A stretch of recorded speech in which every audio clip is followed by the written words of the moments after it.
On this episode of Law Weekly, we talk about the recent Court of Appeal decision in the false asset declaration case against the former Chief Justice of Nigeria, Justice Walter Onnoghen, retired. My guest, Senior Advocate of Nigeria, Mrs. Acquittal, says the filing and adoption of terms of settlement in the case is bad precedent. She also shares her views on the recent victory of President Donald Trump at the polls and makes a case for reforms at Nigeria's Supreme Court. Also showing on the program, the Attorney General of the Federation, Senior Advocate of Nigeria, Lateef Fagbemi, justifies the treason charge instituted against some minors who participated in the recent End Bad Governance protest, says no laws in the country forbade the prosecution of the minors. Plus our recap of the top trending stories in the news. Hello and welcome to the program. I am Shola Trieli. On Monday, November 4th, the Court of Appeal sitting in Abuja acquitted and discharged the former Chief Justice of Nigeria, Justice Walter Onnoghen, following his conviction on false assets declaration by the Code of Conduct Tribunal. The court threw out the conviction of Justice Onnoghen after a resolution of the issues that led to his trial. Justice Abba Mohammed, who read the decision, says the court adopted the terms of settlement by the federal government and Justice Onnoghen, which includes that the Code of Conduct Tribunal lacked the jurisdiction to have tried and convicted the former CJN without resorting to the National Judicial Council. Justice Mohammed also ordered that the 4 bank accounts of the former CJN be returned to him. Now, this decision has again raised questions about the sack of Justice Onnoghen and the subsequent decision of the Court of Appeal, and this was the starting point of my conversation with Senior Advocate of Nigeria, Titilola Akinlawon. Well, it simply translates to the fact that the judiciary has played into the hands of the executive, that we're now at the grip of the executive. Because to start with, taking a sitting justice of the Supreme Court, not even the Chief Justice, to appear before the Code of Conduct Tribunal is an aberration. As a subsisting justice, as a subsisting justice of the Supreme Court, it is the NJC that has the locus to deal with any kind of issues that may arise from not putting up the assets in the Code of Conduct and all the rest of it. It was completely an aberration. And I believe that it was just something stage managed to get him out of office before the election so that the executive can have its way to influence the decision that will probably come out of the elections. I mean, it's apparent now, we can now say. And now coming to the Court of Appeal. In a criminal case, whether right or wrong, it was a criminal case. How can you file terms of settlement in a criminal case? What we ought to have heard is plea bargaining. But of course, it shouldn't even have been terms of settlement. I would have expected the Court of Appeal to find the solution that the CCT had no jurisdiction, and in such regard to throw away everything. Entering terms of settlement in a criminal case is a very bad precedent, and we'll be stuck with it. And even in cases that are most undesirable, they will have to apply it because it has become precedent. And it's to me, I think it has brought judiciary to its lowest ebb. It's so unfortunate and so disheartening that the judiciary has become the toy that the executive will play with. It's so unfortunate. For the benefit of those that are not lawyers, can you explain what you mean when you say it's an aberration and that we should have seen a plea bargain agreement rather than terms of settlement? In criminal cases, you don't file terms of settlement because criminal case simply means it's the state against the person. Whether right or wrong, it's usually a state against a person. So in a situation where the state would now enter into terms of settlement with the defendant, as we now call them, not an accused person again, it's an aberration. I would have expected that in such a situation, instead of saying terms of settlement, it could just have said they are withdrawing or granting pardon or, whatever. But saying terms of settlement is something we're used to in the civil matter. not in a criminal case. In criminal cases, what the law provides for is plea bargaining. That you now say, okay, for me to be able to say, go free, I will do this or you will do this. But truly and really, I really don't buy the idea of these terms of settlement. I would have expected, if I were the lawyer or whatever, I would have stood my ground and insist for the Court of Appeal to decide on my grounds of appeal. Well, we don't know. Everybody seems to have skeletons in their cupboard. So you can decide, okay, it's better for me this way or that way. But I don't think it's a good precedent for us in a criminal trial. So do you agree with those who say that maybe the former CJN was given some kind of soft landing? Well, probably. Since I'm not privy to the full facts of the case, it's only what I heard that I'm talking about. It may be so. It may be so, but the bottom line is that the CCT had no jurisdiction. So that was a good basis to try the case. It was a complete nullity. The complete nullity. Everything done by the CCT was a nullity because it has no such jurisdiction. So I would have expected that on that basis alone, if I were the counsel to the former CJN, that's what I would insist upon.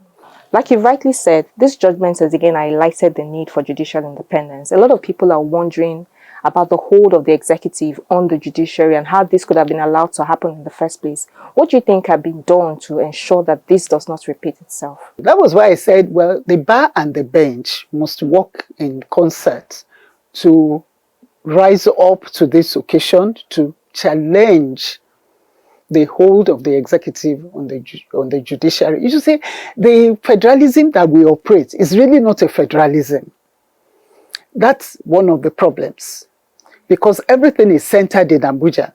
All of those, I think, are part of the things that have put us in the shackles of the executive. And of course, he who pays the piper dictates the tune.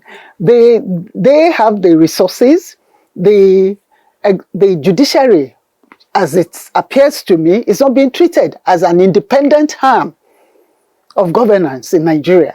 The way National Assembly is, they will do the vote of National Assembly and give them the money, but not that of the judiciary. That's why you see some states, governors showing on television that they are buying cars for judges. Why? They are building houses for judges. Why? It shows those are the kind of things that makes the judiciary not to have its independence.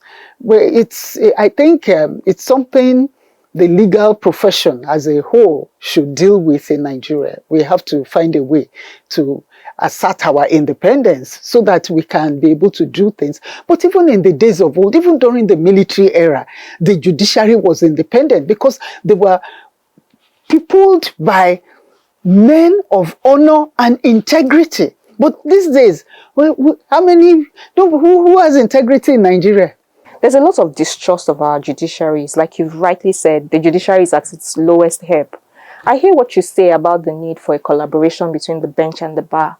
But what do you think that the judiciary itself can do to engender public trust and confidence in itself?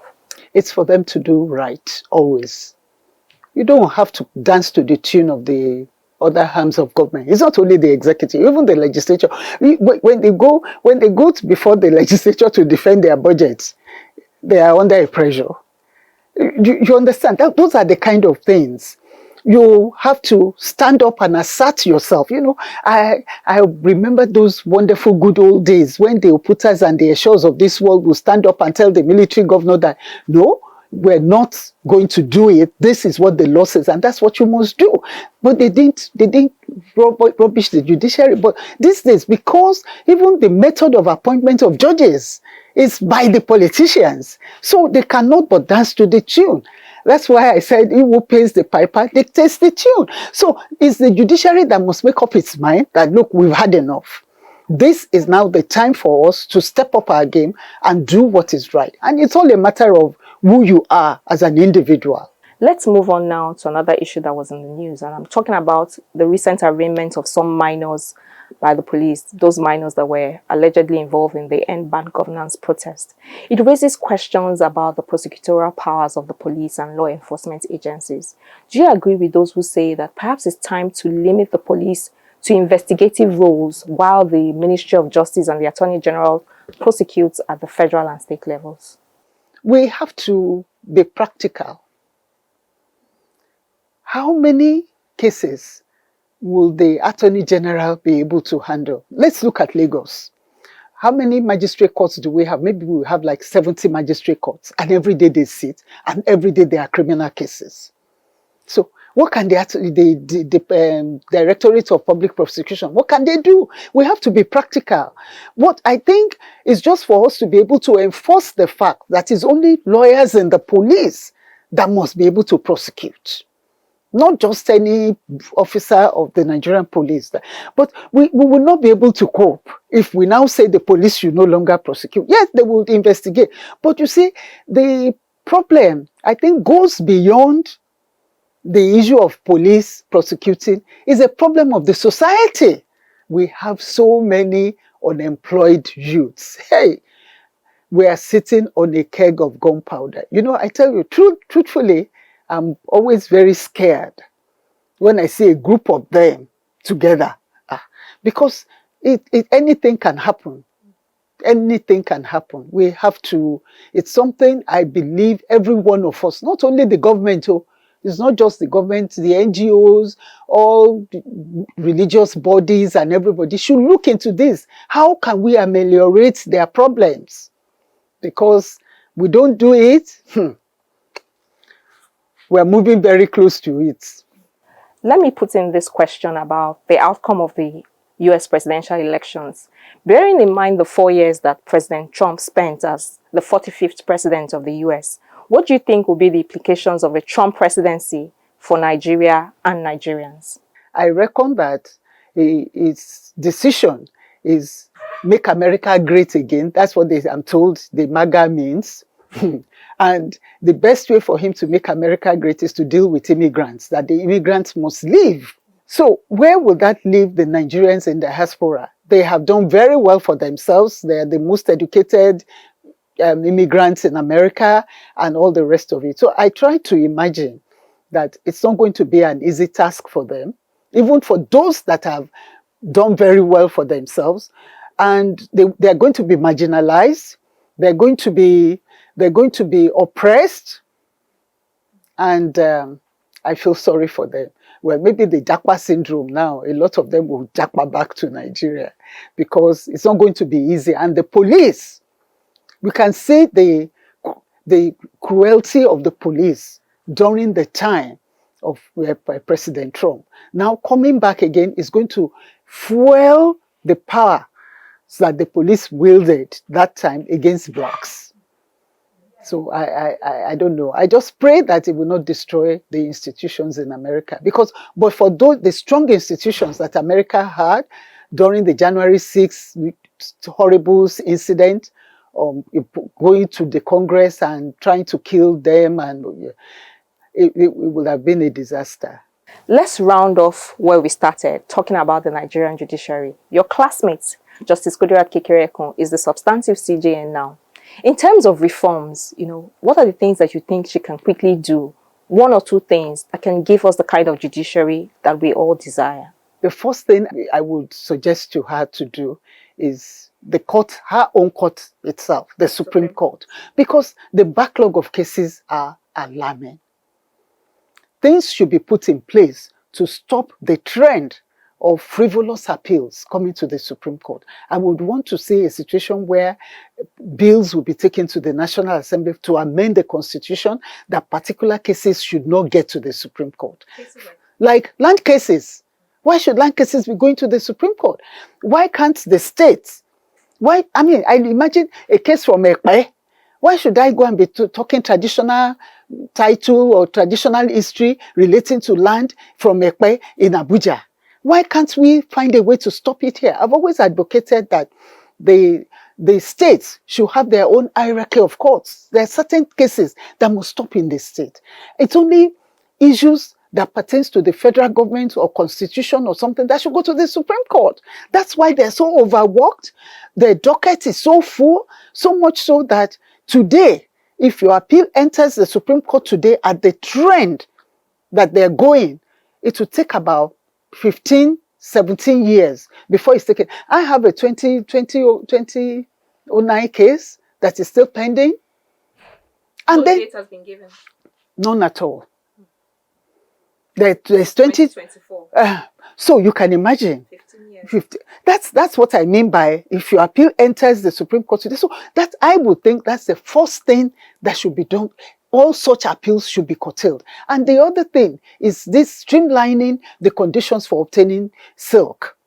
Because that's why we have this inroad into the Supreme Court. Everybody wants to become silk. And you must have 6 cases from the Supreme Court. So, and they are ready to do anything to get their cases heard in the Supreme Court. So the way the matter is going there, it's so ridiculous that I would think immediately those 2 things, we can see positive impact.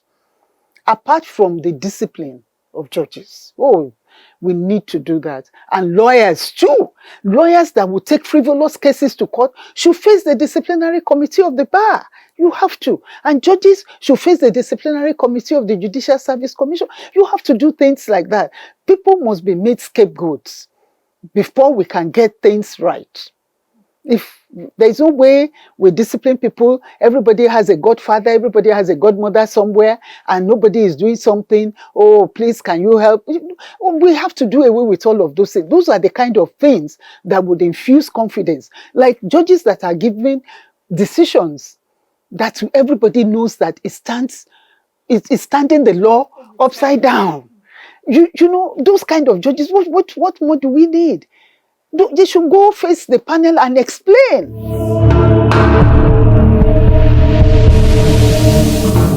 Welcome back. The Attorney General of the Federation and Minister of Justice, Senior Advocate of Nigeria, Lateef Fagbemi, has justified the treason charge that was instituted against some minors who participated in the recent End Bad Governance protest that was held across the country. The AGF maintains that no law in the country forbade the prosecution of the minors, adding that President Bola Tinubu's decision to terminate further proceedings on the case brought against the teenagers was purely on compassionate grounds. The AGF, who spoke at an event in Abuja, also adds that there were suggestions that the minors should be tried at a family court. Very compassionate. He's a father and a grandfather. If you look at what the facts in possession of the security agencies, you will marvel. But the president has come out to say, in spite of all this, I have children, I have grandchildren, if not great grandchildren, and that was what motivated his largesse or his passion to release them and also enable them in some ways. So the credit goes to him for giving a compassionate consideration to the release, the treatment of the young chaps that were released. But let me seize this opportunity to clarify something. People were under the impression that because they are children, they are minors, all sorts of theories have come up. There is no law in this country which says a minor cannot be tried. And I've also heard, they should go to a family court. A study of the law and the constitution leaves you to no other conclusion that it is the Federal High Court that has jurisdiction in matters bordering on treason and allied matters. So the chapter is good. But what about the situation? The president has closed the chapter by his decision to have these young men released.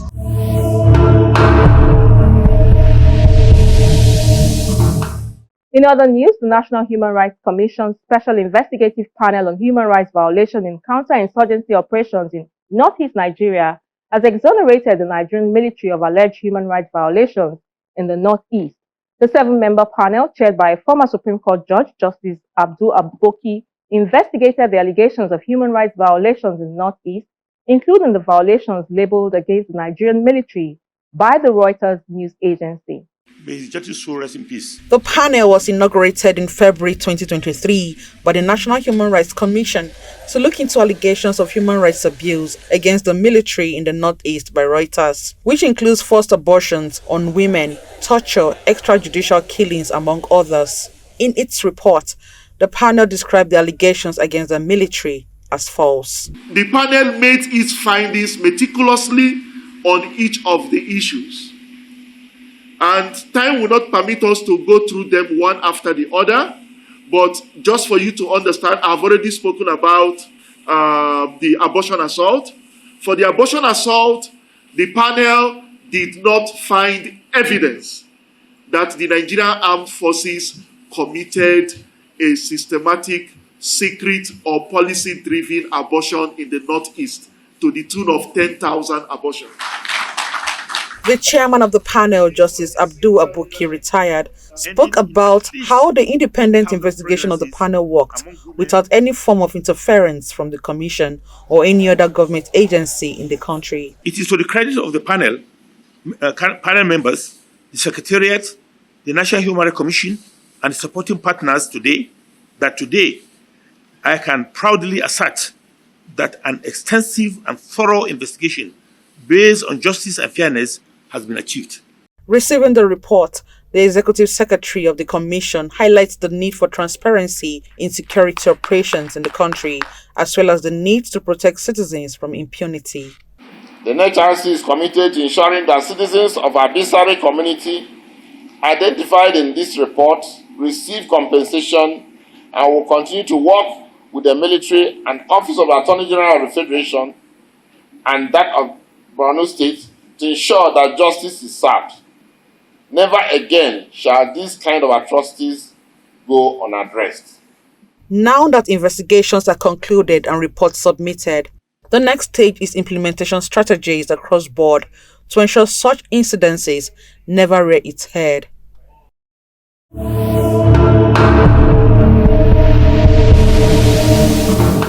And just before we go, a quick look at some of the major court stories we tracked this week. We begin with the report that the Federal High Court, Abuja, has struck out the suit against 119 protesters charged over the nationwide #EndBadGovernance protest. Justice Obiora Egwatu struck out the case following an application by the counsel to the Attorney General of the Federation, Mr. Mohammed Abubakar.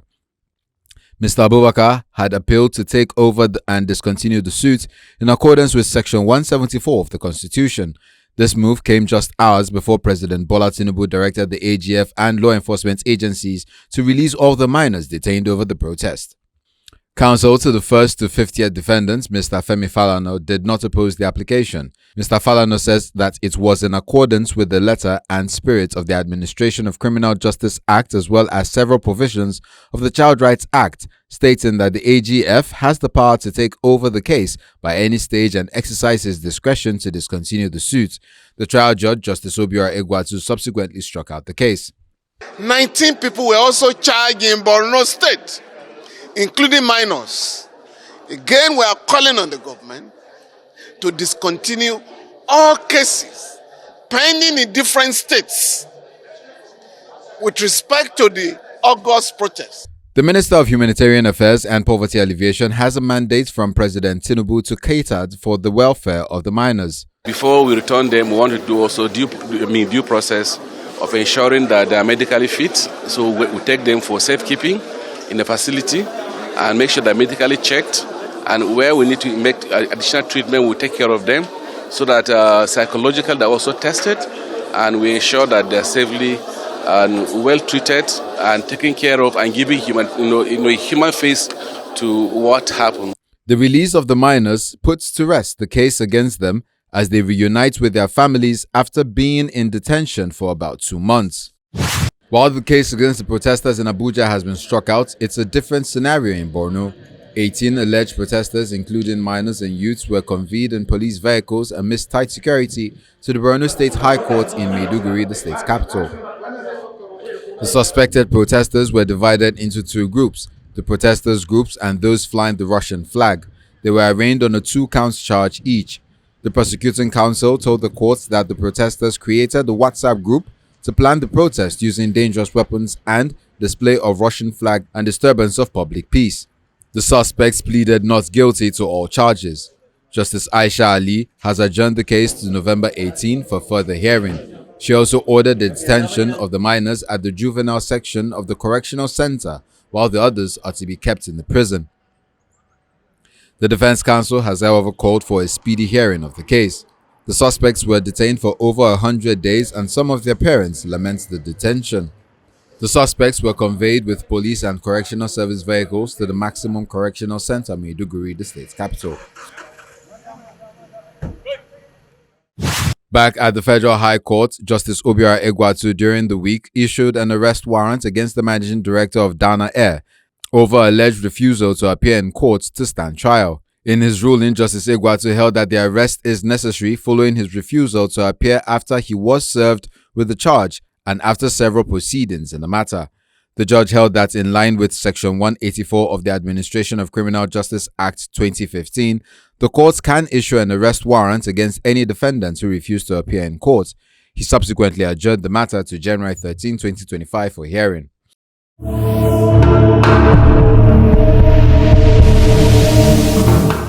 And that's the program for today. Do remember to check out the Channels TV website for a replay of this episode of the program, as well as past episodes. Please also send in any feedback via our social media handles. I am Shola Shiele. Thank you for watching and see you next time.